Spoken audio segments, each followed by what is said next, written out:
Oh man, I love you, Lanny. I'll never forget when the Leapster, when George Scott was asking Brunzell and I to come up with a name, and I was in love with the '72 Miami Dolphins because they just had an undefeated team, and I was a huge football fan. Played football in college.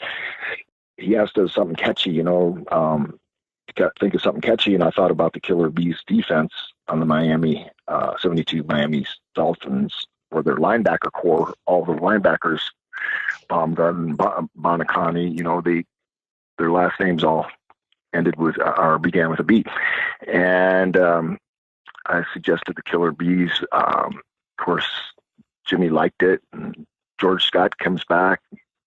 I said, "How about the Killer Bees?" And then he was just sitting there in the corner, just kind of listening, like he does. He's always minding his own business and never gets in anybody's way. Just is a complete locker room gentleman, 100% etiquette. And all of a sudden, George comes back from speaking with Vince and says, "Hey, Vince loves it. You guys are the Killer Bees." I said, "Awesome, that's great. And all of a sudden, Leapster pulls out of his bag. He pulls out a pair of Killer Bee tights, and sure enough, those are like the exact replica of the Killer Bee tights that we wore. So thank you for that, Lanny. Well, you're welcome. And I don't want to I don't want to say anything to try to impress you, but I met Mercury Morris and Larry Zonka.